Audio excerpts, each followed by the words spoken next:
Hello and welcome to Football League World TV. It is Friday morning. It is time for the EFL betting show. We've got a full round of fixtures this weekend. Thank God the international break is over. So we got the Championship back this weekend. My name is Sam Rourke, the Chief Editor of footballleagueworld.co.uk. And I'm joined by my two colleagues, Billy Mulley and Ben Wignall. Billy, how you doing this morning, mate?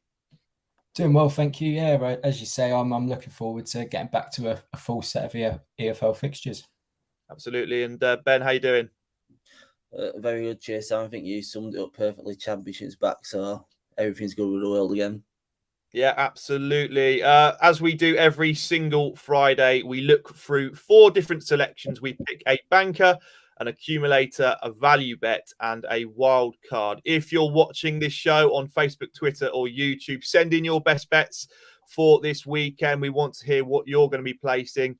That would be brilliant. As ever, please do gamble responsibly, 18 and over. But let's start off with our bankers then.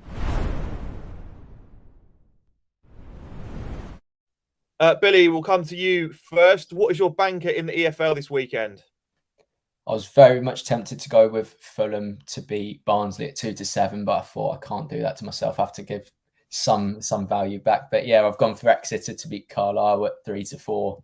Exeter have been a team that progressively got better as the season's progressed, and unbeaten in the last 14. They've won the last 4, and it seems that Matt Jay and Sam Nombe are both finding their scoring touch at the moment, both looking very, very good at League 2 level and adding an extra dimension to the way they play.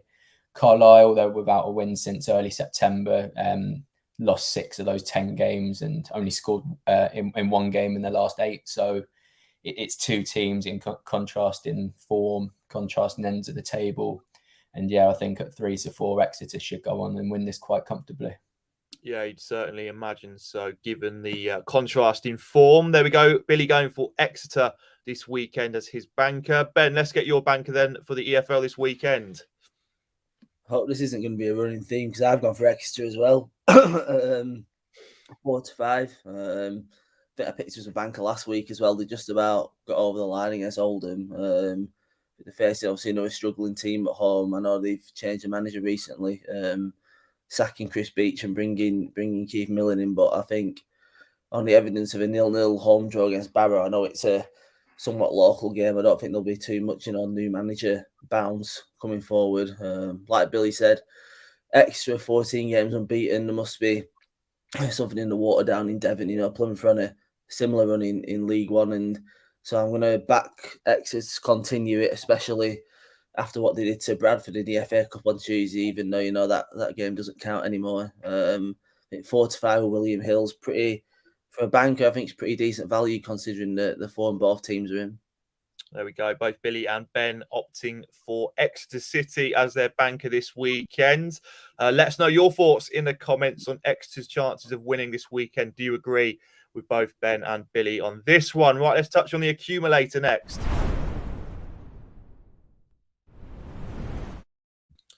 Billy, what is your accumulator this weekend? I've continued on the same theme in terms of teams to win that could all really be bankers in their own respect. But I've gone for 5 teams, including Exeter. I've gone for Port Vale as well. They're another team that are in excellent form, 23 points in the last 10. Their only defeat was that mad defeat to Sutton, where they conceded twice in the last 2 or 3 minutes. They're a team that have got a talent all the way through the pitch, and they've got that experience as well. And that's why I'm sort of expecting them to continue in this vein. They come up against Oldham side who have been pretty awful so far this season. 4 points at home all season, which is not something that you tend to expect with an Oldham side. That they've always been quite sturdy at home, always had a good enough record on home soil. But yeah, something seems to be up this season. They're also 1 point from their last 4, and I think Port Vale are likely to capitalise on this. They're away from home, but their away record hasn't been too bad, hasn't been too indifferent to their home form. So I'm expecting Port Vale to go out and win this one quite convincingly. Next one is MK Dons. MK Dons to beat Burton. only Ipswich and Plymouth have scored more than MK Dons, looking really good going forward. I think Scott Twine's been an excellent addition. Mo Isa as well is looking good, and Max Waters also chipping in with a couple of goals. Sort of going through those attacking players, they've got threats from all over the pitch. Their wing backs are another source of creativity and chances, which is sort of typical of the way MK Dons operate and do like to operate under Manning. Burton, I said last week that they're struggling to create chances and score, and I think you could see that last few weeks. Like Harry Chapman and Charlie Lakin haven't had as much influence as most would have hoped. And yeah, I think MK Dons are quite good value to go on and to win that game. Also got Rotherham to beat Cambridge, although Cambridge have been quite good against the top teams in the division this year. I think Rotherham are just a real force at the moment. They're a team that have got championship quality. They were quite unlucky to get relegated last year, and I think that Ogbean coming in has been a real good, not addition because he's been there for a while, but a good player to bring in and get up to speed with first team football. And he's showing his ability in abundance at the moment, and I think he'll be important. And Rotherham are going to probably go on to win that one. Last one is Fulham. I had to put Fulham in it because I just can't see anything other than a Fulham win. They look too good at the moment. 21 goals in their last 6 games, conceding won their last 6, and sort of the teams they've come up against are some of the best in the division. So to get through that and be as convincing as they have done justifies another win against the Barnsley side, who could see the new manager buzz, but I don't think that's going to be enough to justify any sort of result. Yeah, absolutely. Do you know the price of that accumulator? That comes in at 9.85 to 1. I did that yesterday, but sort of looking at the odds this morning, I think that you might be able to get a bit better on that. Okay, very nice. Let us know your thoughts on Billy's accumulator there. Ben, let's get your Aki then for the EFL this weekend. Yeah, I've also gone for a 5-fold, but a little bit bigger odds. I've got extra on there as my banker. I've also got in League 2 Mansfield to beat Scunthorpe. I think Mansfield may have, turned the corner after beating Tranmere last month. They went on to beat Sunderland in the FA Cup as well, and then they beat Stevenage last week. So, I think Nigel Clough could be, finally getting a tune out of a very talented squad of players, and I can't see Keith Hill having, too much of a new manager effect, having arrived recently to replace Neil Cox at Scunthorpe. I've also gone in League 1, I've gone with Rotherham, a very up and down team. Cambridge are playing. I think Cambridge have picked up some good draws recently. Ipswich and Sheffield Wednesday are the notable ones, but I think they're being trounced by MK Dons and Shrewsbury as well. The latter one, I think is pretty worrying considering Shrewsbury's form this season.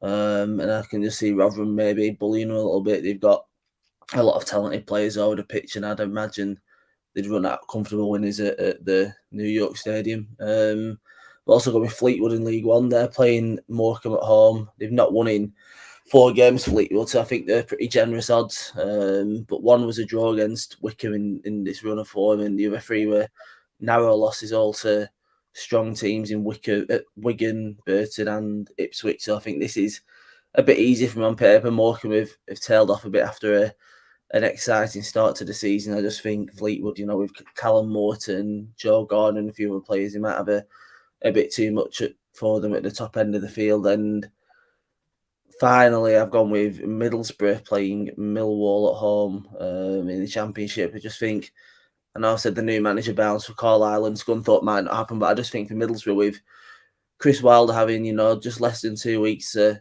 work with his new players, and I think that's very important. They'll have probably bedded in very, very quickly, and it's not like they went into the international break with a bad result. They drew 1-1 with West Brom under Neil Warnock's management, and Millwall will be a tough test. They'll probably come to hit Middlesbrough on the counter attack like they do in many teams at home, away from home. But I just think Chris Wilder's side, they should have enough about him. They've got so many talented players in that squad, and if he can get the best out of him, they should be in and around the playoffs. So just to sum that one up, is Exeter, Mansfield, Fleetwood, Rotherham and Middlesbrough, and with William Hill that pays 19.64 to 1, so around a £5 on that will get you 104 quid, something like that. Yeah, some good odds there. Again, let us know in the comments what you think of both Billy and Ben's accumulators there. Looks like there's plenty of value to be had. On that topic, let's look at the value bet next. So the value bet is the one where we feel the bookies have underestimated the odds of the given selection. Billy, what is your value bet this weekend? I have Ipswich to beat Sunderland at 23-10. I think pressure's piling on Lee Johnson. Sunderland have not been as good as the start of the season. They were blowing teams away at the start, and then sort of a big defeat at Rotherham and sandwiched in between another couple of defeats has been quite difficult to get over for Sunderland. They've struggled to pick themselves up and dust themselves off. So I think playing Ipswich, a team that have been turned a corner really, 14 points from their last 7. Their only defeat came against probably the most informed side in the division in Plymouth. They've got quality in abundance. I think if you look at their squad, look at the 7 players they name as sub each week, they're very, very good players, all can change the game, and that's what we're seeing with Ipswich at the moment. They're a side that competition for places is mad really because of the talent they do have, and I can see Ipswich going on to win this one based on form, based on sort of the quality that they can bring on, and I think at 23-10, Ipswich to win away at Sunderland could be a good shout. Yeah, I could certainly see that as well, I've got to say. Ben, let's get your value bet then in the EFL this weekend. I thought it was quite tough this week to pick one. I don't think there's too many obscene odds around, but I picked out Huddersfield at home against West Brom. They're 3-1 with a lot of bookies. I think it was, looking at West Brom's recent form, I think, Corbrand side have to be, considered to maybe nick a 1-0 win. I think it's a big price for a home team in general. 3-1. The last 2 games before the international break weren't great. They lost to Cardiff and drew against Peterborough, but West Brom haven't been that good either. They've lost the last 3 away, I think, to Stoke, Swansea as well, and they stumbled over the line at home versus Hull, and then they drew against Middlesbrough before the international break, who Middlesbrough had quite a few injuries, so you would have expected West Brom to put them away, and the fact they didn't maybe shows that they're just lacking a bit of a cutting edge, and I think we've known that all season. That's why Ismail wants a big number 9 like Daryl Dike in January. I think West Brom do look vulnerable at the back as well, and I could potentially see Huddersfield taking a 1-0, 2-1 win with. I think they scored quite a few from set pieces this season, so I can perhaps see them taking advantage of that. I know West Brom got kind of big defence, so it could be nullified that set piece threat somehow. But I just think 3-1 Huddersfield is considering West Brom's away form, is a pretty good price. Yeah, 3-1 for a team that are kind of fighting for the playoffs right now. Not too bad at all in terms of odds. Let us know in the comments what you think of the 2 value bets there. Billy opting for Ipswich at 23-10 to beat Sunderland, and Ben opting for Huddersfield to beat West Brom at a price of 3-1. Let us know. Right, let's finally touch on your wild card selections next.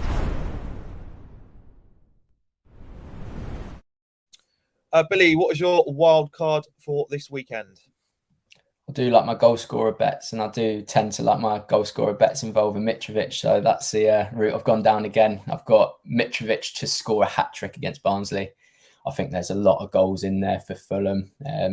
Obviously, Barnsley going through that transitional period at the moment, but Fulham are relentless. And I think I've said before, it's not just the threat that Mitrovic poses, it's the wide players, it's the threat sort of from Kearney as well, if he plays from a little bit deeper. And yeah, they're a side that will continually create chances for Mitrovic, and I think if he gets 2 goals, I think they'll keep him on.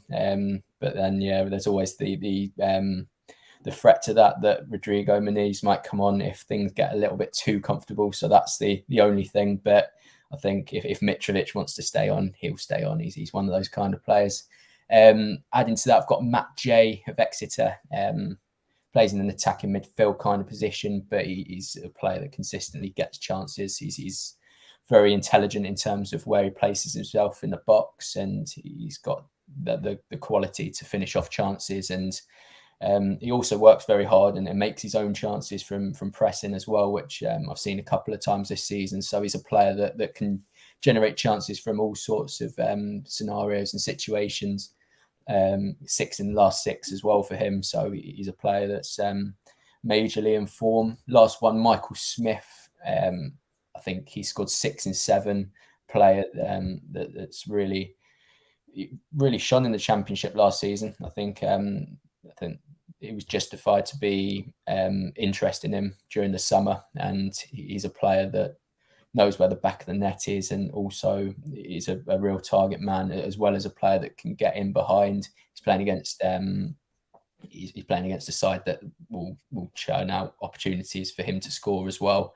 And yeah, I see that as a Mitrovic hat-trick, Matt J and Michael Smith all to score. I see that as potentially happening, quite a out there one as usual, but at 41.71 to 1, it's one that I'm definitely going to try my luck with. Yeah, I like that. That's definitely worth a quid at the very least, I've got to say. Ben, what is your wild card this weekend? Well, I'm convinced Billy's looking at my bets, because firstly, when I was looking at this last night, my first thought was Mitrovic to get a hat-trick, and it was about 15-2.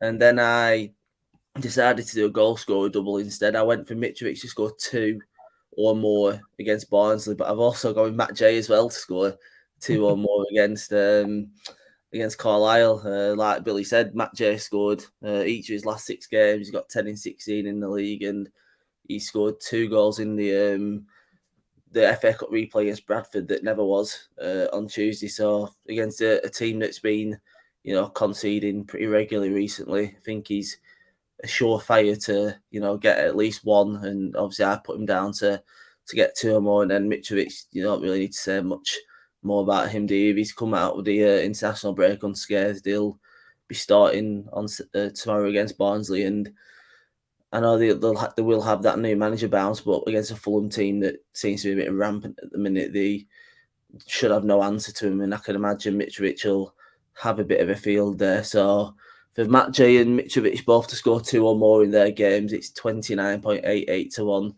with Sky Bet. I'm just a bit annoyed that Billy stole my thunder a little bit again. Another similar pick. Yeah, absolutely. I don't think we've had so many double selections on the EFL betting show since we started this show. So I suppose that is a positive sign. So for any of the viewers watching, let us know what your thoughts are on both Ben and Billy's wild card. That would be fantastic. Right, well, that concludes the EFL betting show on this Friday morning. We've got 2 more shows coming up on FLW TV.